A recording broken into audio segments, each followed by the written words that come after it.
The oceans of tidal prime stretched endlessly under twin moons, their gentle light making the water shimmer like liquid silver. Deep beneath the waves, the Valkyrie lived in cities that glowed with soft blue and green lights. These cities floated through the ocean currents, carried by the tides, never staying in one place for long. The Valkyrie were peaceful beings who looked like graceful sea creatures with translucent skin and 4 gentle eyes.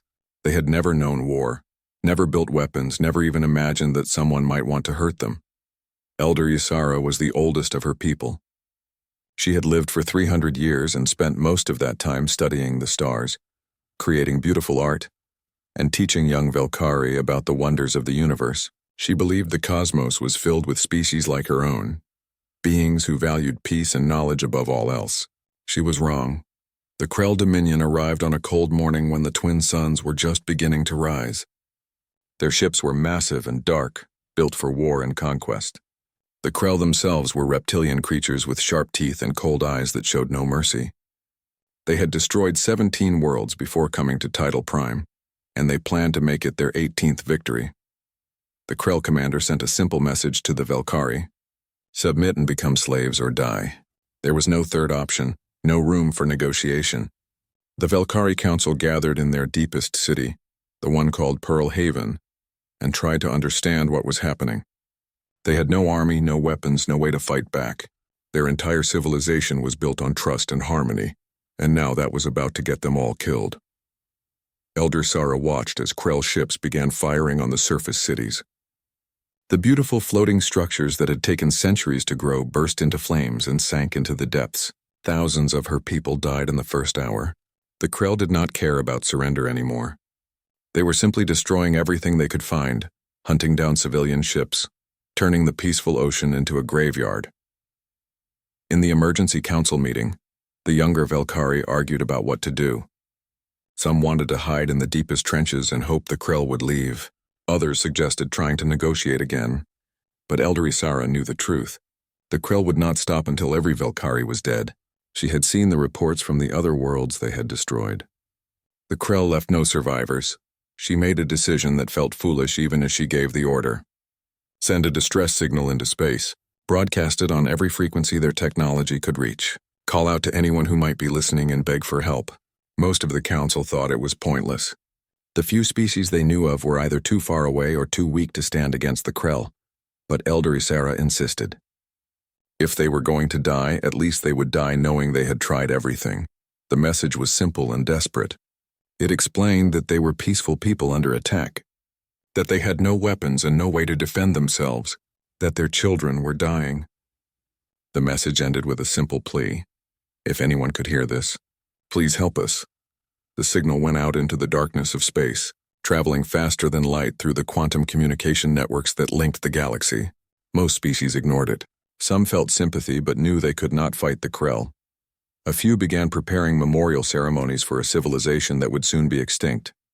But 3 star systems away, on a small exploration ship called the Liberty, Captain Jake Morrison was finishing his evening coffee when the distress signal came through. He was a tall man with dark hair and tired eyes, someone who had seen enough of space to know it was not always friendly.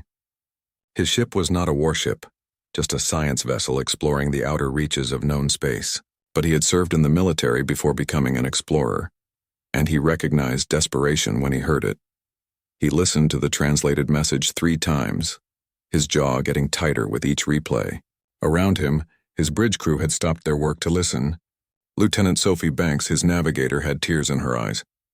Danny Foster, the communications officer, looked angry. Everyone felt the same thing. These people were being murdered and they were calling for help. Jake did not hesitate. He asked Sophie how long it would take to reach Tidal Prime. She told him 17 hours if they pushed the ship to maximum speed. He ordered her to set the course immediately. Then he sent an emergency message back to Earth, to the Defense Command headquarters. He told them this was a Code Crimson situation, the highest level of emergency. He told them to send everything they had. Back on Earth, Admiral Patricia Hayes received the message in the middle of the night. She was a woman in her 50s with gray hair and sharp eyes that missed nothing. She had spent 30 years in the Defense Force, working her way up from a young pilot to the commander of Earth's Third Fleet. She had seen combat, had lost friends in battle, and had sworn she would never let innocent people die if she could prevent it. She read Jake's message and immediately called for an emergency meeting of the Joint Chiefs. Within an hour, the top military commanders of Earth were gathered in the war room, looking at the Velkari distress signal and intelligence reports about the Krell. General Connor Price laid out the facts. The Krell had 12 heavy warships and twice as many support vessels. They were known for glassing planets, burning them until nothing lived on the surface. They had never left survivors before.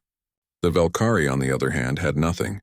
Maybe a few hundred civilian ships that could barely leave orbit. No weapons. No training. They were completely defenseless. One of the generals asked the hard question. Why should Earth get involved? The Velkari were not allies. Humanity had never even met them before. Earth's colonies were spread thin across several star systems, and pulling the Third Fleet away would leave them vulnerable. It was a risk, possibly a stupid risk for people they did not know. Admiral Hayes stood up and looked at each person in the room. She thought about humanity's history, about all the times they had wished someone would answer their cries for help, about the genocides and wars and atrocities that might have been prevented if someone had simply cared enough to intervene. She thought about the kind of people humanity wanted to be now that they had reached the stars. She gave the order to activate the Third Fleet. Every ship they could spare, every sailor and marine who could be ready in the next hour.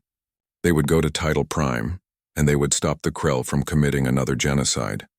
When General Price warned her that this would leave Earth's outer colonies vulnerable, she told him the colonies would have to take care of themselves for a few days, because she would be damned if humanity sat back and let another species get wiped out while they debated and delayed. Alarm sirens sounded across every human military base from Mars to the Centauri stations. Thousands of sailors rushed to their ships. Marines grabbed their armor and weapons. Engineers ran final checks on reactors and weapon systems.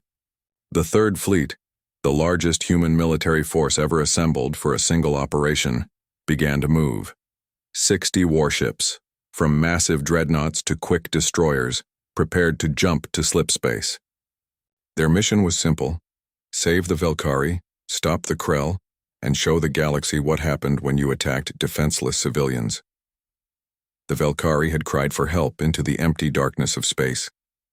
They were about to learn what happened when Deathworlders answered that cry.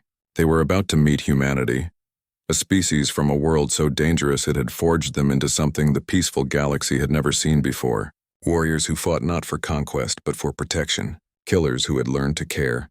And the Krell were about to learn why you should never underestimate the species from Earth. The Liberty dropped out of slip space on the edge of the Tidal Prime system 14 hours after receiving the distress call. Captain Jake Morrison immediately ordered all lights off and engines to minimum power. He wanted to see what was happening before the Krell noticed him. What his sensors showed made his stomach turn. 2 of the Velkari floating cities were burning. The beautiful structures that had taken centuries to build were collapsing into the ocean, leaving trails of smoke and debris. Krell warships circled the planet like sharks, firing their plasma cannons at anything that moved. Smaller Krell ships hunted down civilian vessels that were trying to escape. Jake watched as one Velkari transport, probably carrying families and children, was blown apart by a Krell fighter. There were no survivors. The communications officer, Danny Foster, looked up from his station with wide eyes. He told Jake that they were receiving a message from one of the Velkari ships. The voice that came through the speakers was musical and bubbling, the translator struggling to keep up. The Velkari were begging for help. They said their children were dying. They said they had tried to surrender, but the Krell would not stop killing them. Lieutenant Commander Kelly Wright, the tactical officer, studied her screens and shook her head. She told Jake the math did not work.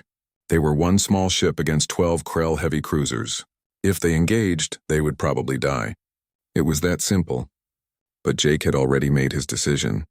He told Kelly that they did not need to win. They just needed to survive for 14 hours, long enough for the Third Fleet to arrive.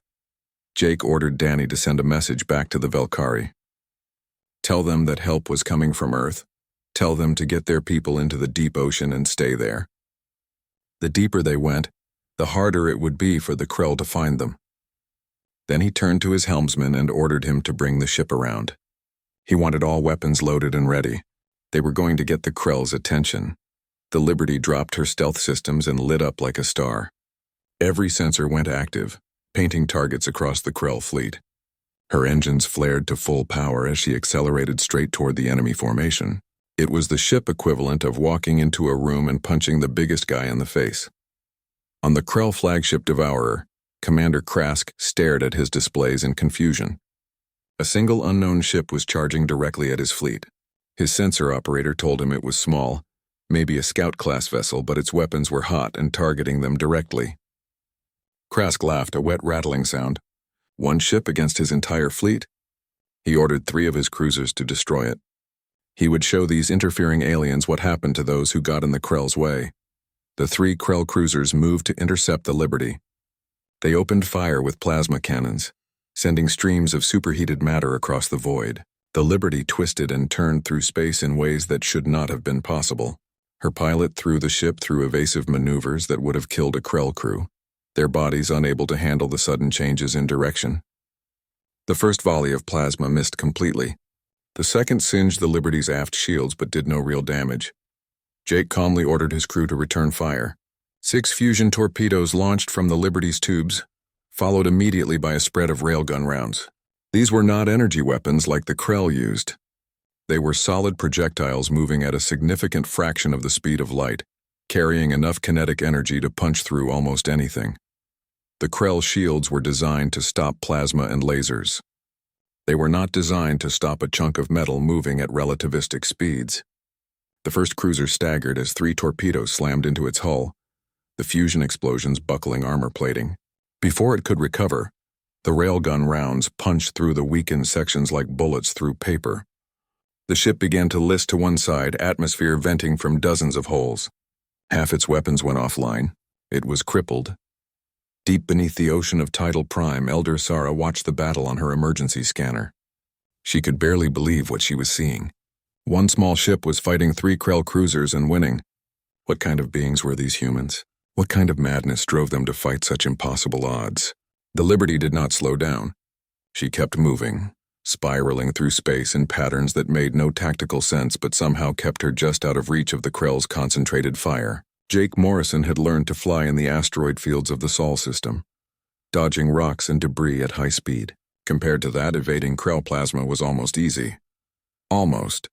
The ship took hits. The shields flickered and weakened. Armor plating melted under plasma strikes. But Jake kept her dancing, kept her moving, never staying in one place long enough for the Krell to land a killing blow. He would dart in, savage a target with torpedoes and railgun fire, then disappear behind one of Tidal Prime's 2 moons before the Krell could respond. For 6 hours, the Liberty played this deadly game. The crew worked like a machine, everyone knowing their job perfectly. Sophie Banks plotted escape routes and attack vectors. Kelly Wright managed weapons and shields, balancing power between systems. Danny Foster jammed Krell communications and fed false sensor data to their ships. The engineering teams ran from one damaged section to another, patching holes and rerouting power. But they were getting tired. The ship was taking damage faster than the repair crews could fix it. The Krell were learning too, starting to predict the Liberty's patterns. Commander Krask had committed all 12 of his heavy cruisers to hunting down this one annoying ship. He was furious that such a small vessel had damaged 3 of his ships and made him look foolish. Jake was starting to think they might not make it when Danny suddenly shouted that he was picking up slipspace signatures. Multiple contacts, dozens of them, all dropping into real space at the edge of the system. The 3rd Fleet had arrived. 60 human warships appeared in perfect formation, their weapons already hot and ready for combat. At the center of the formation was the massive dreadnought Valiant, Admiral Patricia Hayes's flagship. The ship was 3 times the size of a Krell heavy cruiser, built with the latest human technology and armed with weapons that could crack planets. Admiral Hayes opened a channel to the Liberty. Her voice was calm and professional. She told Jake to stand down and fall back for repairs. The 3rd Fleet would take it from here. She thanked him for buying them time and told him to try not to break too many Krell ships before they arrived. There was actually a hint of humor in her voice. Jake acknowledged the order and turned the Liberty away from the Krell fleet. His crew was exhausted, the ship was damaged, but they had done it. They had survived long enough. Now it was time for the professionals to finish the job.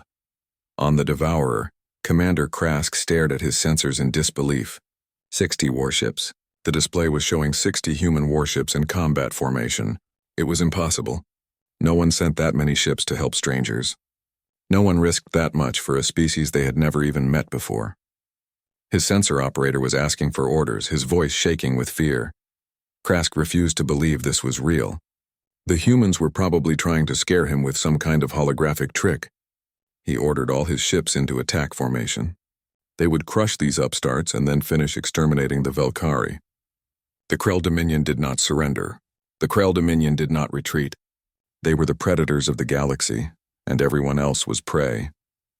He opened a channel to the human fleet and roared his defiance. He told them they would all die for interfering in Krell business. He told them their ships would burn and their crews would scream. He was still shouting threats when Admiral Hayes calmly gave the order for all human ships to open fire. The space between the two fleets lit up like a newborn star. The battle for Tidal Prime had begun, and the Krell were about to learn a very hard lesson. They were about to learn what happened when you picked on defenseless civilians, and the Deathworlders found out about it. They were about to learn that humans, those strange primates from the planet Earth, did not appreciate bullies, and most importantly, they were about to learn that when humans said they were coming to help, they meant every word.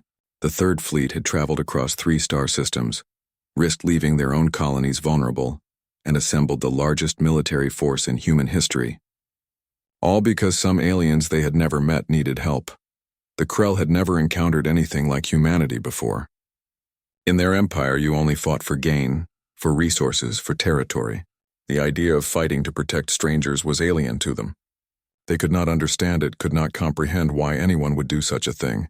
They were about to get a very thorough education in human values, and the tuition was going to be paid in burning Krell warships. The Krell Dominion had conquered 17 worlds using the same strategy every time. Hit hard, hit fast, and break the enemy's will to fight. Their weapons were powerful, their ships were many, and they had never lost a battle. They expected the humans to scatter in panic when they saw the incoming fire. They expected screaming and chaos and ships trying desperately to escape. Instead, the human fleet accelerated forward, directly into the storm of plasma fire. Admiral Patricia Hayes sat in her command chair on the bridge of the Valiant, watching the tactical display with calm eyes. She had been in combat before, had seen good people die, and she knew the price of hesitation. Her fleet was ready. Her crews were trained, and they were angry about what the Krell had done to the Valkyrie. She gave the order to brace for impact and put all power to the forward shields, the point defense batteries, thousands of automated cannons designed to shoot down incoming fire. Opened up all at once. The space between the two fleets became a wall of light and explosions as the smaller plasma bolts were destroyed, before they could hit. The larger ones slammed into the human shields, making them flicker and spark, but the fleet kept coming. The tactical officer reported that shield strength was down to 40%. Hayes barely blinked. She told him that was more than enough. Then she ordered all ships to return fire, targeting the Krell engines first. She wanted prisoners, not corpses. She wanted the Krell to stand trial for what they had done, to face justice instead of just dying in battle. What happened next would be studied by military academies for generations. The human fleet did not just shoot back randomly. They executed a coordinated assault that showed a level of tactical thinking the Krell had never seen before. Every ship knew exactly where to be and what to do. Every captain trusted their neighbors to cover their weak spots. It was like watching a dance, beautiful and deadly. The destroyers Ranger and Nomad swept wide, using their speed to get around the Krell formation. Their magnetic accelerator cannons fired in perfect synchronization, the kinetic rounds punching through Krell shields like they were not even there. A Krell cruiser lost its main engines and began spinning helplessly out of control, unable to maneuver or fight back. The heavy cruisers Titan and Gibraltar moved to the center of the formation. Their massive hulls were designed to take punishment, and they absorbed fire that would have destroyed smaller ships. They responded with volleys of armor-piercing missiles, each warhead carrying enough explosive power to crack a moon. 2 more Krell ships went dark, their crews abandoning ship in escape pods. But the centerpiece of the fleet was the Valiant herself. The Dreadnought was a marvel of human engineering, built not in peaceful times but in the harder years when humanity realized the universe could be dangerous. Her main weapon was a magnetic accelerator cannon 300 meters long. It could fire a projectile the size of a small building at speeds approaching a significant fraction of light speed. Admiral Hayes watched the tactical display, waiting for the right moment. The Krell flagship Devourer sat at the center of their formation, Commander Krask barking orders and trying to reorganize his fleet. He was good, Hayes had to admit. He had adapted to human tactics twice already, shifting his ships to cover their weaknesses, but he had made one critical mistake. He thought the Valiant was just a bigger target, something to focus fire on. He did not realize she was a weapon designed to kill ships just like his. The weapons officer reported that the main gun was charged and ready. Hayes gave the order to fire with no hesitation in her voice. The Valiant's main cannon spoke once. The projectile crossed the distance between the fleets in less than a second. The Devourer's shields, already weakened from fighting the Liberty earlier, collapsed completely. The projectile struck the Krell flagship directly in the center, and physics took over. All that kinetic energy had to go somewhere. It went straight through the ship. The Devourer broke in half, its reactor containment failing catastrophically. The explosion was bright enough to light up the night side of Tidal Prime. Commander Krask died instantly along with most of his senior staff. The Krell fleet suddenly had no commander, no flagship, and no idea what to do next. Deep beneath the ocean, Elder Isara watched the battle through her sensors. She could not understand what she was seeing. The Krell, who had seemed unstoppable, were being systematically destroyed. The humans fought with a combination of precision and ferocity that terrified her. They were not just shooting wildly. Every shot was calculated. Every movement had a purpose. They fought like they had been doing this for centuries in a way they had. Humanity had been fighting wars since before they discovered fire. They had refined the art of combat through thousands of years of conflict, learning lessons in blood and pain. But they had also learned something else. They had learned why fighting mattered, what was worth protecting, and when violence was the only answer to greater violence. One of Elder Isara's aides whispered a question. What kind of species were these humans? They fought like demons, but they came to save strangers. It made no sense to the Velkari, who had never known violence, who could not imagine a species that was both warrior and guardian. In orbit, the remaining Krell ships were trying to retreat. With their commander dead and half their fleet disabled or destroyed, the survivors wanted only to escape. But Admiral Hayes had other plans. She opened a communication channel to all Krell vessels. Her voice was calm but hard as steel. She identified herself and told the Krell to power down their weapons immediately and prepare to be boarded. Any ship that tried to jump to slip space would be destroyed. They had 1 minute to comply, and she would not repeat the order. On the bridge of the Krell cruiser Ravager, Vice Commander Torax stared at his tactical display. Of 12 heavy cruisers, only 6 remained combat-capable. They had lost over 24 support ships. His people were dead or dying. And the human fleet had barely taken casualties. A few damaged ships, maybe 100 dead compared to thousands of Krell. It was not possible. The Krell were warriors, conquerors, the masters of this region of space. How had these unknown aliens defeated them so easily? But Torax was a survivor, and he knew when a battle was lost. He opened a communication channel. His voice was bitter as he spoke the words. He told the humans that the Krell fleet surrendered. He asked them not to fire. His ships were powering down their weapons now. It was the first time in Krell history that one of their fleets had surrendered, and Torax knew he would be remembered as a coward. But he would be alive to be remembered, which was more than he could say for Commander Krask.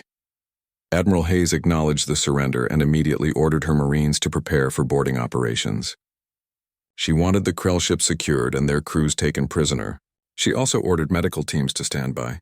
Even though the Krell were enemies, they were now prisoners of war, and humanity had rules about how prisoners were treated. Lieutenant Nicole Grant led her Marine platoon onto the first Krell cruiser. She wore powered armor that made her look like something from a nightmare, a metal giant with weapons built into every limb. The Krell crew huddled in their quarters, terrified of these armored monsters. Some of them were injured, bleeding from wounds suffered during the battle. Nicole gave orders to secure the ship and then called for medical assistance. Some of her Marines looked confused. These were the enemy, the ones who had been killing defenseless Velkari just hours ago. Why help them? But Nicole had her orders, and more than that, she had her principles. The Krell had surrendered. That meant they were prisoners now, not enemies. One of the Krell warriors, braver than the rest, hissed at her. He called her a monster, a deathworlder, something from a hell planet. He said the Krell had heard rumors about species like humans, beings that evolved on worlds so dangerous they became living weapons. But he had not believed the stories until now. Nicole removed her helmet, revealing a young woman's face with dark eyes and a tired smile. She told him that, yeah, Earth was not exactly a paradise. Her planet had predators that could kill you in seconds, weather that could freeze or cook you, diseases that could wipe out entire populations. Humanity had somehow survived all of that and built a civilization anyway. But she also told him that surviving a dangerous world did not make them monsters. Monsters attacked defenseless civilians. Humans protected them. She extended a hand to help the wounded Krell warrior stand. She told him to learn the difference between strength used for conquest and strength used for protection. The Krell warrior stared at her hand for a long moment before finally taking it. He did not understand these humans. They fought like demons but showed mercy like saints. It did not match anything he knew about how the universe worked. Below, in the depths of Tidal Prime, Elder Isara received a communication from Admiral Hayes. The translation came through clearly, the human's voice respectful and kind. Hayes told her that the Krell had surrendered. Tidal Prime was safe. The human fleet would remain in orbit for as long as needed, but there was no rush. The Velkari had been through trauma, and they should take whatever time they needed before talking face to face. Isara felt hope for the first time in weeks, but she also felt fear. Sir. 3 days after the battle, Elder Isara finally agreed to meet with the humans face to face. She was still afraid, but she was also curious. These beings had saved her people, and she needed to understand why. The meeting would take place on the Liberty, which had been repaired and was now serving as a diplomatic vessel. Captain Jake Morrison waited in the shuttle bay as the Velkari transport docked.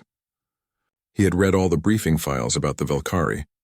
They were aquatic, needed high humidity, and had never experienced violence before the Krell came. He ordered his crew to flood the bay with a fine mist and raise the temperature to match what the Velkari found comfortable. He wanted them to feel welcome, not threatened. The airlock opened and Elder Isara emerged. She was beautiful in a way that was completely alien. Her skin was translucent and shimmered with soft light. She had 4 eyes that could look in different directions at once. She moved through the air with difficulty, her breathing apparatus working hard to pull oxygen from the atmosphere instead of water. But she held herself with dignity, refusing to show fear even though she was terrified. Jake bowed slightly in greeting. He introduced himself and welcomed her aboard. He kept his voice gentle, trying not to sound threatening. Elder Isara studied him carefully. Without his uniform, he looked almost harmless. But she had seen what he did to 3 Krell cruisers with just 1 ship. She knew the danger that lurked beneath that calm exterior. She spoke through her translator, her voice musical but cautious. She told him honestly that she did not know whether to thank him or fear him.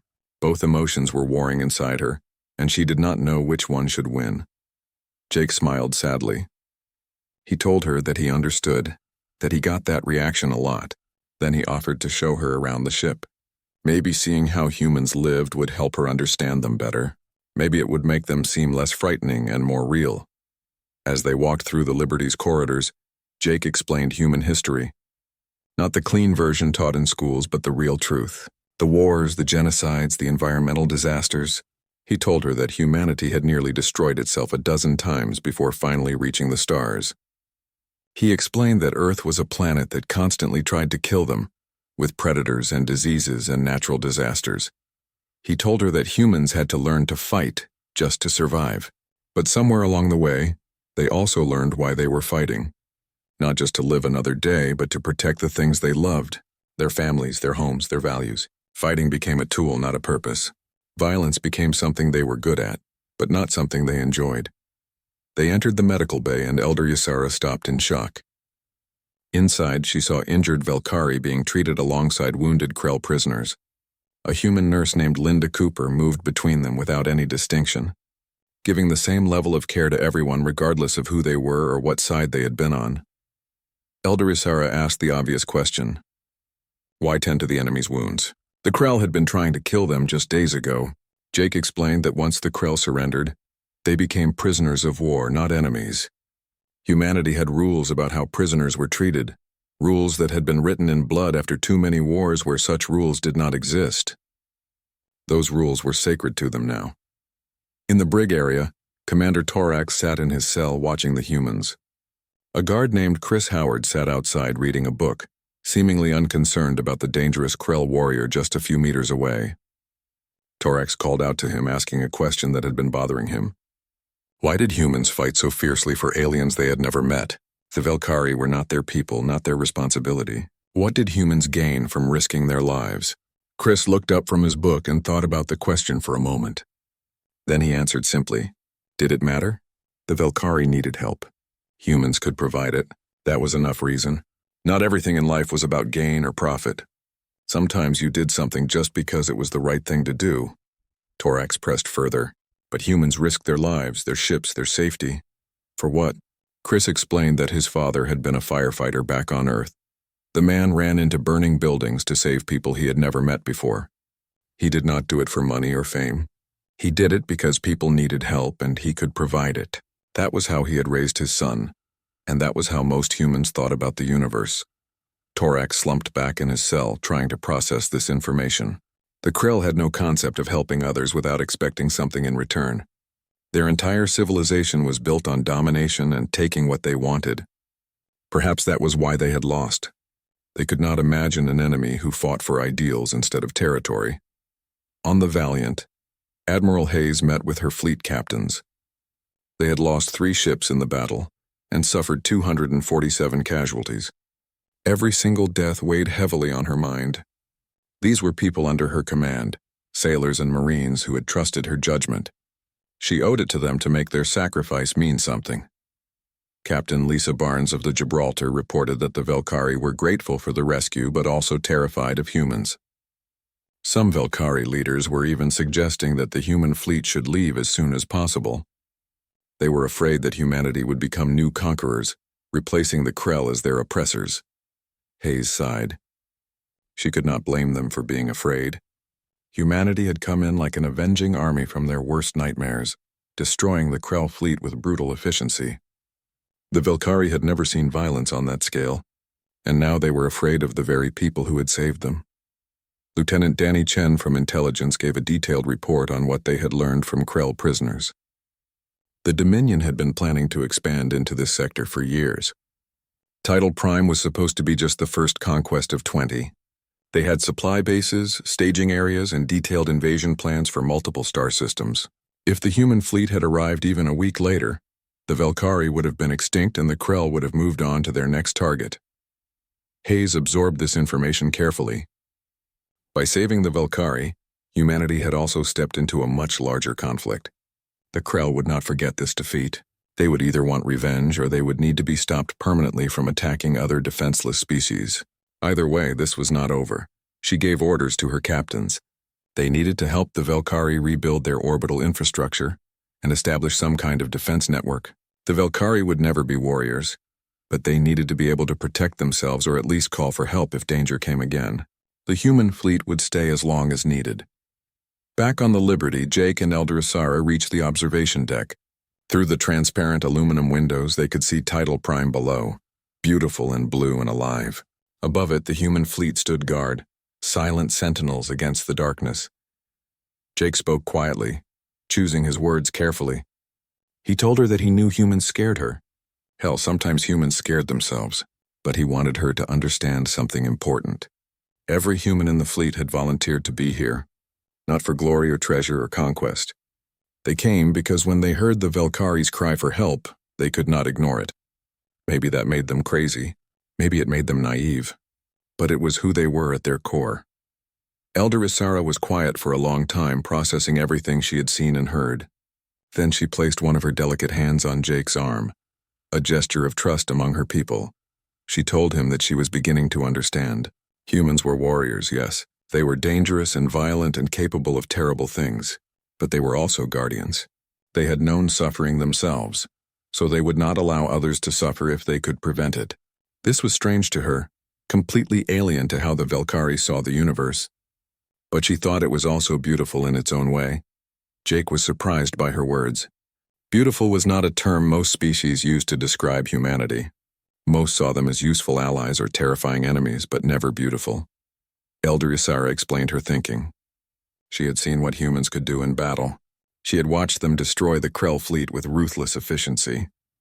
But she had also seen them treat wounded prisoners with care. She had heard them talk about fighting to protect others, not to conquer them.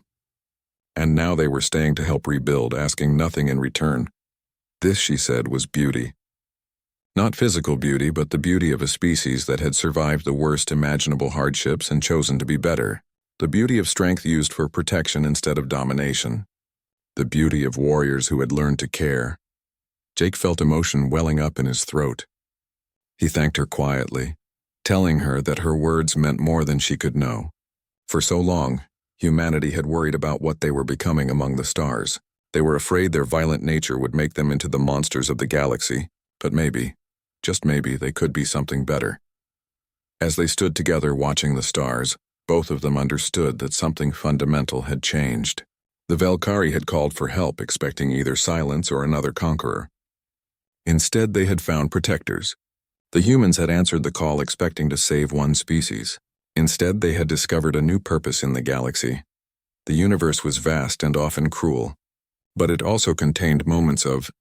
6 months after the Battle of Tidal Prime, the Valkyrie homeworld looked completely different.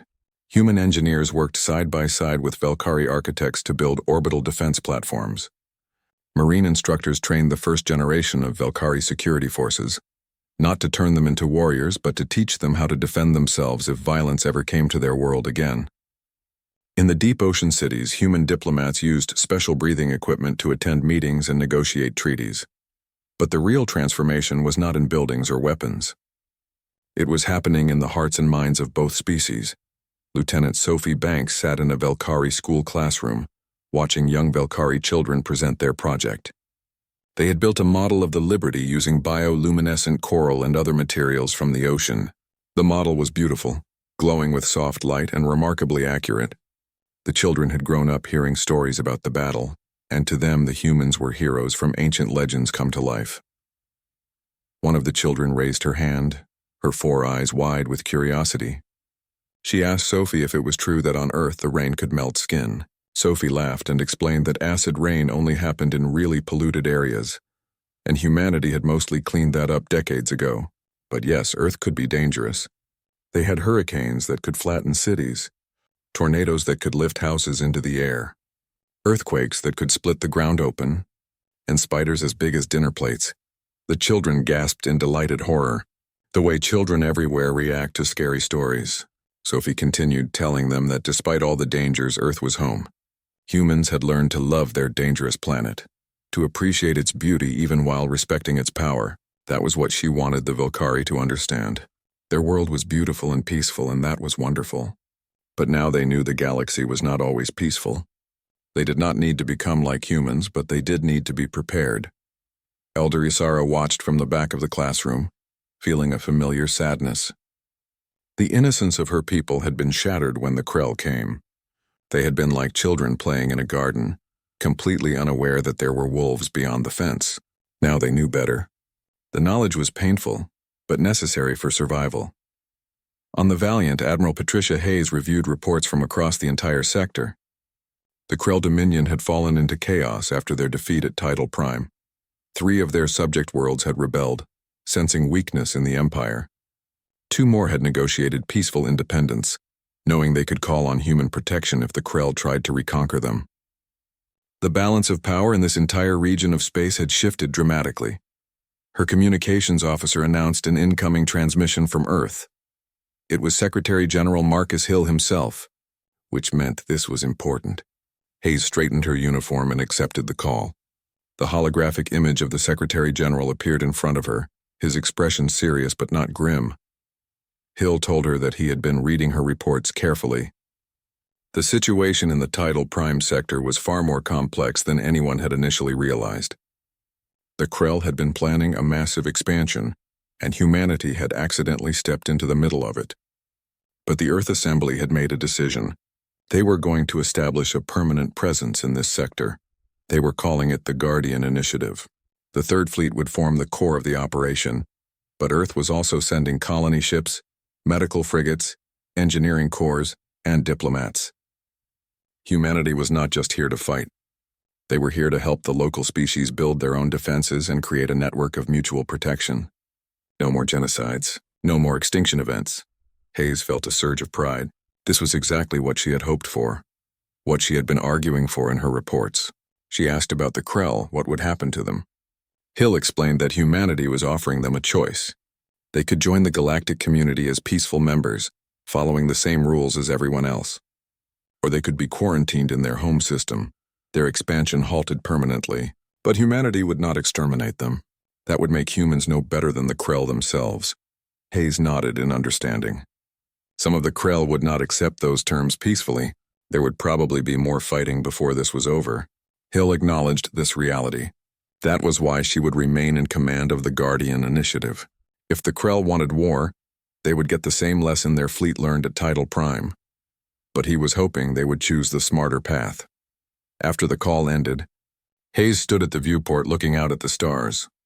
When humanity first reached space, they had been terrified. They feared encountering species more advanced, more powerful, more united than themselves. Instead, they had found a galaxy full of diverse peoples all struggling with the same challenges. Survival, finding purpose, creating meaning in an indifferent universe. And somehow, the species from the dangerous Deathworld had become the protectors. It was not a role they had sought, but it was one they were suited for. They knew how to fight, but more importantly, they knew why fighting mattered. On Tidal Prime, Captain Jake Morrison attended a ceremony in one of the newly raised floating cities. The Velkari had created a monument to honor the battle and the humans who had answered their call. It was a towering sculpture made from bioluminescent crystal that depicted the human fleet arriving at Tidal Prime. The artwork was beautiful, showing the ships as angels of war descending from the heavens. Elder Isara stood beside the monument, explaining its meaning. She told Jake that they called it the answer because that was what humanity represented. When the Velkari had cried out into the darkness of space, the humans had answered. Many Velkari had feared the universe was empty of kindness, that only predators thrived among the stars. Humanity had proven them wrong. Jake studied the monument, feeling humbled by the honor. He told Elder Isara that humans were not perfect. They brought their own darkness with them, their own conflicts and problems. Earth's history was full of wars, genocides, and environmental disasters. Humanity had done terrible things to each other and to their own world. Isara told him that she knew all of this. She had spent months studying human history, reading about their wars and failures and mistakes. She understood the darkness in humanity's past, but she also saw what humans had done with that darkness. They had learned from it. They had transformed the skills learned through violence into tools for protection. They had taken strength developed through hardship and used it to help others. This, she explained, was not about leaving the past behind. It was about evolving beyond it while still honoring the lessons it taught. Strength and kindness were not opposites. They could coexist. They had to coexist if any species wanted to survive in a dangerous galaxy. Jake had never thought about it that way before. He thanked her, telling her she was very wise. She laughed and corrected him. She was not wise, just very old, but she was learning.